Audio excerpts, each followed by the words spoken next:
meu povo do oitavo ano, tudo bem com vocês? Estamos iniciando mais uma aula de Geografia e Sustentabilidade. Olha que legal!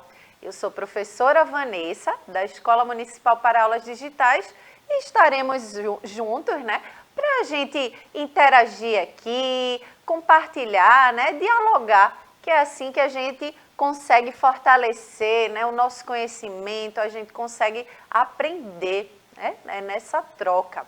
Bom, eu sempre digo que eu estou muito bem acompanhada, certo? A gente tem uma galera massa aqui na produção, nos dando apoio, né? Fazendo uma produção maravilhosa. Dalila, Billy, mando um beijo aqui, ó, para eles. E estou contando também com a presença de Everton, né?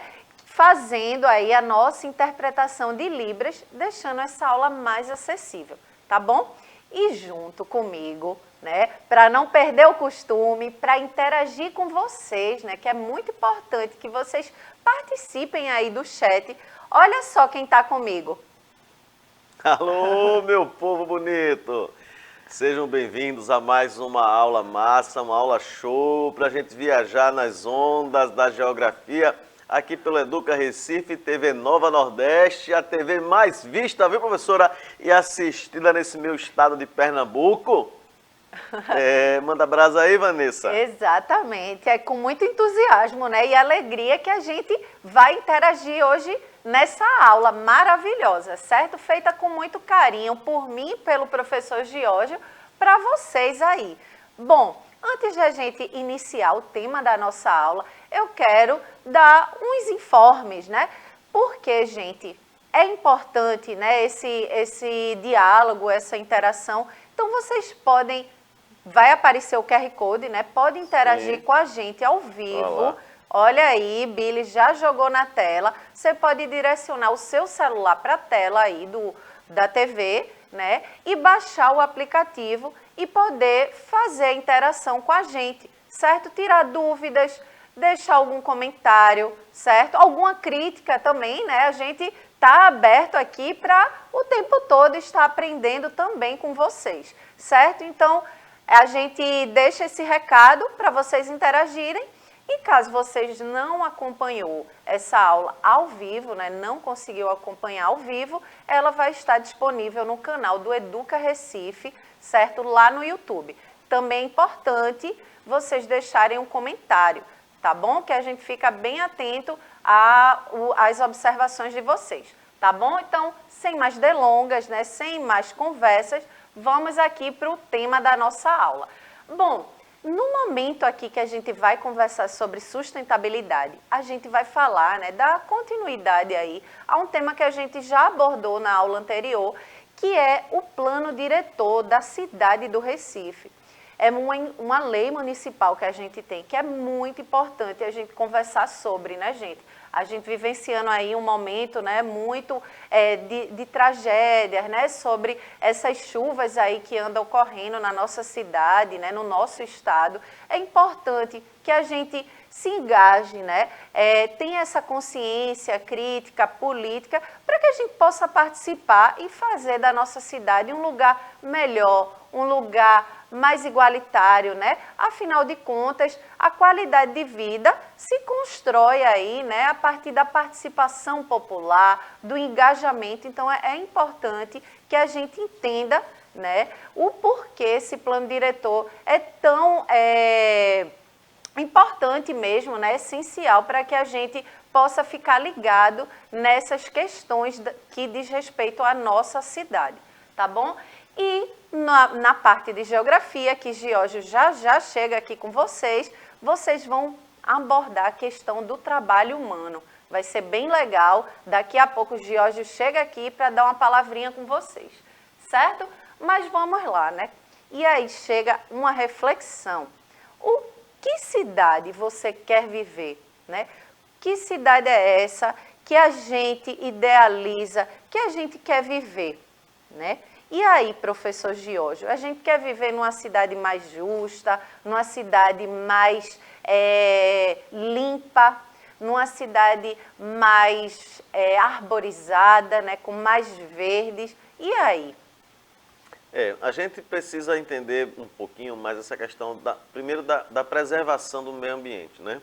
E é lógico que a Prefeitura da cidade do Recife, nesse seu plano diretor, que Vanessa está trabalhando com a gente já há uns dias, né? E vai trabalhar um pouquinho mais pela frente, que é um tema que ele é longo, né? Então, ainda ontem eu ouvia na televisão um dos secretários falar sobre o plano diretor. Né? Nesse plano diretor vem a questão da preservação das barreiras, da limpeza das barreiras, de colocação de lonas, de geomanta, né, nas barreiras. Mas também tem uma questão, por outro lado, que é como a gente que mora nos morros, que mora nas comunidades, como a gente corta a barreira, vai fazer o recorte da barreira para construir uma casa. Né? O tipo de vegetação. Né? É importante que aquela ideia que se tinha de plantar bananeira, plantar árvore, que a raiz sustentava a barreira, isso hoje a gente já percebe que não é verdade. O que é que acontece com a raiz? Ela vai fofando a barreira. Então, quando chove, né, que é a questão do intemperismo, né, químico, né, a erosão química causada pela água, ela vai entrando, vai umedecendo e vai amolecendo a barreira. Com o tempo, o próprio peso da água junto com a barreira arreia. Então, são situações que a gente também pode cuidar, né, para que a gente tenha um espaço de convivência, de vivência, né, de moradia mais seguro. Né? Não só falar com a questão do aquecimento, né, global, mas também a questão do lixo, né, como eu jogo o meu resíduo sólido. Né? Então, isso tudo a gente perpassa por situações que a gente tem que ter cuidado. Beleza? Exatamente, né? E nesse momento que a gente está vivendo, né? De tragédias, né? Nessa situação bem delicada que a gente está passando por conta dessas chuvas fortes aí, de a gente pensar, né, na questão da política habitacional também, né? É importante, uma moradia digna, ela é garantida, né, na nossa Constituição. Só que a gente sabe que a gente vive em um país que tem muitas desigualdades, né? E é importante que a gente pense em política habitacional, a gente pense nessa questão do meio ambiente, que a gente também pode fazer a nossa parte, né? Com as pequenas atitudes, transformando ali o nosso cotidiano, né? Nas nossas pequenas atitudes do lixo, né? Jogar de uma forma correta, adequada. Enfim, tudo isso, né? Uma cidade que seja mais acessível, mais inclusiva, né? Então, tudo isso é importante pensar. E a gente também tem que lembrar, professor Giorgio, que é inevitável que a cidade vai crescer, né?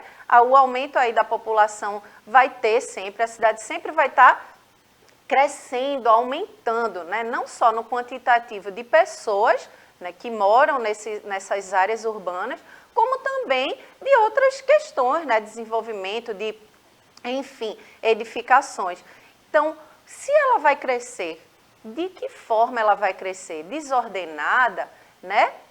Mais desigual, ou a gente quer que ela cresça de uma forma mais organizada, mais inclusiva, mais organizada? Eu acho que essa opção é a melhor, né? Isso. Exatamente. Então, vamos seguindo.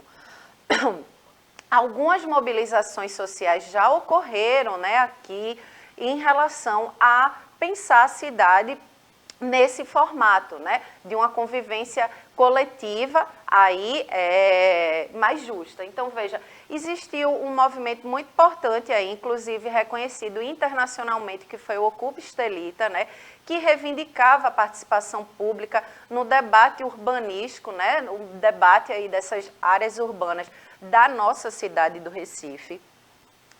Outro movimento muito importante, né, que engajou, que houve uma participação popular grande, é esse aí, desculpa, Saúde. gente, o movimento social Direitos Urbanos, certo? A articulação aí de pessoas interessadas em política e preocupadas com os problemas da cidade do Recife. Também foi uma forma aí coletiva, né, de engajamento e participação popular. Amigos da Tamarineira, né, no bairro da Tamarineira, aqui da nossa cidade, existiu também uma mobilização, né, que vejam só aí no slide. A mobilização era voltada, né, para que não se construísse um shopping no lugar do hospital lá, o Ulisses Pernambucano, certo? Um hospital aí de referência, é considerado um pulmão verde da cidade. Esse hospital aí tem muitas vegetações, muita área verde, né? Um sítio praticamente no meio da cidade, inclusive é conhecido como pulmão, né? Verde ali, pulsante da nossa cidade. Então, se a gente tira essa área verde, né? Que é tão importante, que a gente conversa tanto aqui, da questão da conservação do meio ambiente, da gente ter mais áreas verdes, reflorestar, né? E aí você destrói tudo isso para construir um shopping, né? Então aí teve essa mobilização para que não ocorresse isso, né? Acredito que a gente precisa pensar mais nessa cidade onde a gente possa ter mais parques, né? Onde a gente possa ter mais ambientes de convivência coletiva e que seja com mais plantas, com mais árvores, né? Não vamos destruir as árvores, vamos plantar, né? Que é isso que a gente precisa, que é isso que o futuro, né, nosso precisa, senão a gente vai acabar esgotando tudo que a gente tem, né, todo esse recurso natural, a questão do aquecimento global aí, tudo isso está interferindo na nossa vida, né? Está interferindo aí no meio ambiente, está interferindo na qualidade de vida nossa, ser humano, dentro desse planeta Terra, né? Essas chuvas que estão ocorrendo aí não é um fenômeno natural, né? A gente sabe que é do impacto que a gente está causando no meio ambiente, né? A gente sabe aí a questão das mudanças climáticas que interfere em todo o contexto, né?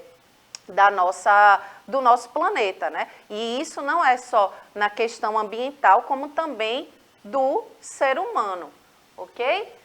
Então vejam aí, olha as espécies que são encontradas lá nesse sítio, né? Nesse espaço aí do hospital, né? Do Ulisses Pernambucano. E tem ipê, cajueiro, sombreiro, acerola, papoula, gameleira, fruta-pão, jaqueira, mangueira, entre outros. Veja a quantidade de espécies, né, que são encontradas nesse lugar. Imagina retirar tudo, né, professor? Ia ser muito complicado. Então, por isso que algumas pessoas, né, da região que moram no bairro se mobilizaram e outras pessoas também que chegaram junto dessa mobilização para realmente repensar, né, se vai tirar toda essa vegetação daí e construir um shopping, ou permanecer e ver uma forma melhor de se adequar àquele espaço, ok? Então, veja, olha, se liguem. A participação e engajamento popular é um processo contínuo, né? Percorre todas as etapas de elaboração do plano e se consolida enquanto exercício de cidadania, o que a gente estava falando, né? A importância desse engajamento e participação para que a gente possa também exercer o nosso exercício de cidadania, né? Não só fazer a nossa parte, né, de dever, mas também os nossos direitos, a gente ir à luta, né, dos nossos direitos. Então, essa relação aí, né, que a gente está exercendo a nossa cidadania, certo? Direitos e deveres juntos, né, e caminhando aí de mãos dadas, certo? Bom, afinal, por que é tão difícil planejar uma cidade? Certo? Veja, a cidade é um organismo vivo, dinâmico, que a gente estava falando, né? A cidade vai o tempo todo estar mudando, crescendo, então ela é viva, né? Ela é dinâmica, o tempo todo em transformação e mudança. Então ela se transforma e se comporta de maneiras que não podem ser plenamente previstas ou controladas por ninguém, certo? Que a gente já estava conversando.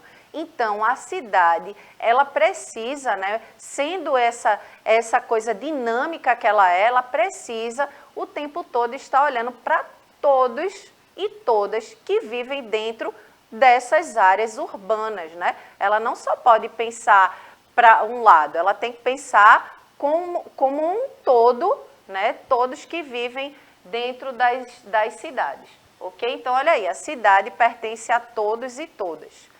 Ok, então como é que a gente faz para participar, né, do plano diretor, se engajar?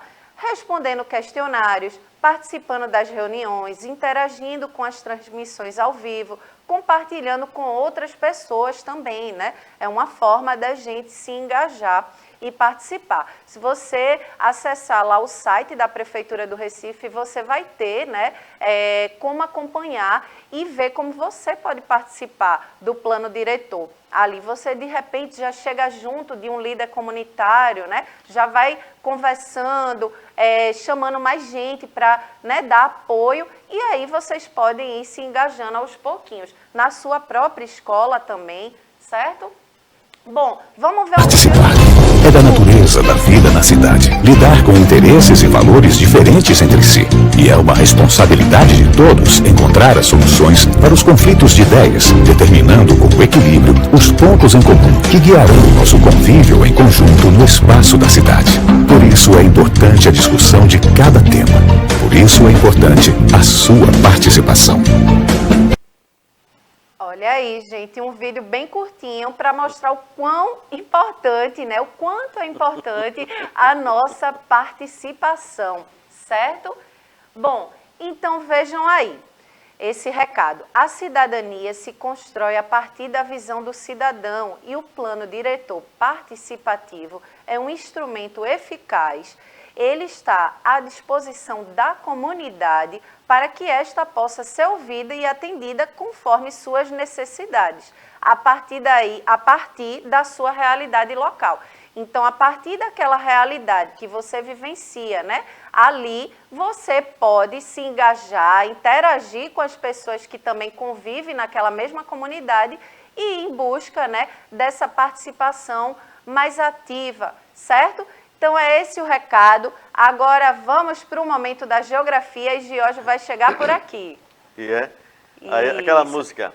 Repare não, mas enquanto engoma a calça eu vou lhe contar uma história bem curtinha para você cantar. Porque cantar parece com não morrer, é igual a não se esquecer que a vida aqui tem razão. Isso aí, meu povo, estamos de volta e agora é a hora da aula de geografia, meu povo. Depois de a gente ouvir um pouquinho sobre o que é o plano diretor, qual a importância que tem esse plano diretor para a nossa vida enquanto cidadão, né? Enquanto morante, vivente, não é? Numa cidade grande como é a cidade do Recife, não é? Como a questão da região metropolitana, não é? Até um palavrão aí que eu estava na aula passada falei, que é a questão da conurbação urbana, né? Que é o limite entre uma cidade e outra, que muitas vezes não for uma placa, seja bem-vindo e volte sempre, a gente não sabe onde está, né? Vamos lá? Então, na geografia, a gente vai tratar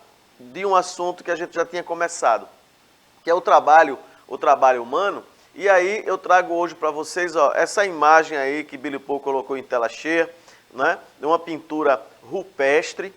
São essas pinturas feitas na pré-história, isso aí, ó, por volta de 20, 30, 50 milhões de anos atrás, é muito tempo, né? E que ainda hoje a gente encontra, principalmente no sertão do Piauí, na Serra da Capivara, né? Onde eu tive a oportunidade de ir, de conhecer, de ver o trabalho da professora e doutora Nied Guidon, né? Trabalhando com a questão da arqueologia brasileira. E aí a gente vai tratar também a questão do modo de produção, né? Ou seja, como as pessoas ao longo da história, né, e aí construíram a sua riqueza. E essa construção da riqueza está diretamente também ligado ao quê? Ao meio ambiente, né? Às riquezas naturais. Então, como o ser humano, como as sociedades foram trabalhando e foram construindo as suas riquezas. Então, hoje, a gente vai entender um pouco sobre o modo de produção, ó, primitivo ou comunal, tá? Primitivo, né? Um dos primeiros, né, a ser estudado, né, pela história e geografia, e comunal porque tem uma característica própria, né? Mas vamos lá? Então, ó, vê aí. Na aula passada eu até coloquei essa questão, esse prédio aí de lado, né? Bota em tela cheia aí, Billy Paul, por favor. Esse prédio, né? E de lado um muro separando e uma comunidade. Então você vê aí a questão do que Vanessa colocou na aula dela, a questão do espaço geográfico, né? Da convivência, né? Então, o que é que a gente vê? Um condomínio com uma área imensa e, ao mesmo tempo, uma comunidade imensa quantidade de casas num espaço diminuto, pequeno. Isso demonstra o quê? Que não houve uma divisão equitativa, igualitária do espaço e, ao mesmo tempo, não houve uma organização, né?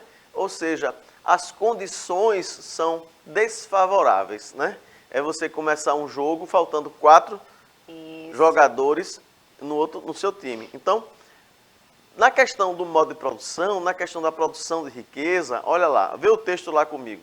Ó, o modo de produção é a maneira pela qual a sociedade produz seus bens e serviços, como os utiliza e distribui. O modo de produção de uma sociedade é formado por suas forças produtivas e pelas relações de produção existentes nessa sociedade. Quero só dizer a vocês o seguinte, grave essa questão. Modo de produção pelas forças produtivas. Quem produz? Produz de que forma? Produz com qual propósito? Qual o objetivo da produção? É uma produção de subsistência ou uma produção para se vender e comercializar em larga escala? Reflete aí um pouquinho, tá? Vamos seguir? Ó, e aí, modo de produção primitivo ou comunal. Veja essas imagens aí. Lá em cima, uma pintura rupestre, o fogo, uma carne, um taco, um tacape, um taco de beisebol, né? Ou seja, um instrumento que servia como arma na pré-história. Aí eu já trago um casal aí, ó, junto no fogo, né? O homem com a lança, com a pedra, a boizinha aí também com a tocha, o fogo, a descoberta do fogo. Então, na comunidade primitiva, os homens trabalhavam em conjunto. Quer dizer o quê? Todo mundo trabalhando com o mesmo objetivo, o mesmo propósito. Os meios de produção e os frutos do trabalho eram propriedade de quem? Coletiva, propriedade de todos. Por isso, quando a gente diz modo de produção primitivo ou comunal, a gente vai estar associando o quê? A coletivização da produção, tá? Então, lembre sempre disso. Modo de produção primitivo ou comunal, nós temos o quê? O trabalho é dividido, então a produção também é dividida de acordo com a sua necessidade, tá? No próximo slide, olha aí, que coisa bonita, olha que coisa mais linda, mais cheia de graça. Não existia, ó, ainda a ideia de quê? De propriedade privada. Propriedade privada dos meios de produção, olha só. Nem havia a oposição entre proprietários e não proprietários. Então, isso é o que demonstra a coletivização, a coletividade. Eu quero dizer a vocês aí o seguinte, quando a gente fala de que não existia essa rivalidade, não é? Primeiro o seguinte, ó, quando a gente coloca aí a questão dos meios de produção, são terras, ferramentas, máquinas. Essa era a definição que Karl Marx colocava. Né? E a briga entre proprietários e não proprietários, ou os proprietários dos meios de produção com os proletariados, que eram os filhos do sistema proletário, segundo Marx, os trabalhadores assalariados, que trocavam a sua força produtiva por um salário. Tá certo? Veja que a gente vai tratando de alguns conceitos de economia também aí, tá? E a sociedade nessa época, né, professor Giorgio, Diga era lá. bem mais simples, menos complexa do que a sociedade do qual a gente está inserida e que foi se transformando, né? Porque ferramentas, tecnologias foram sendo inseridas pela própria necessidade mesmo de aumentar a produção, a população também vai aumentando e a gente vai ter que ir se virando, né? E nisso, dentro desse contexto, a gente precisa também de instrumentos e técnicas, né? Tecnologias, para que possam ser inseridas e facilitar também a nossa dinâmica dentro da sociedade. Então, hoje a gente vive numa sociedade muito mais complexa do que essa aí, né? Sim. Anteriormente. Essa questão aí da sociedade primitiva, que a professora Vanessa colocou, isso era pré-história, gente. Lá no início da pré-história. Por exemplo, a professora Isabel, ela quando era menininha, pequenininha, ela vinha lá de São Vicente Ferrer. São Vicente Ferrer, gente, é uma cidade como condado onde eu nasci, né? Goiânia, onde hoje eu trabalho, e trabalho aqui no Recife. Não é? Imagine Recife há 200 anos atrás. A gente tinha muito pouca construção e mais áreas verdes. No interior, muito mais áreas, sítios, as pessoas moravam no quintal, tinha um quintal, a gente plantava fruta, algumas coisas no quintal, né? Então isso era uma época onde a tecnologia ela era menos evoluída do que é hoje, né? Então tem toda essa situação, professora Vanessa. Exato. E aí, ó, as relações de produção, como se dava as relações de produção? Eram relações de amizade e ajuda entre todos.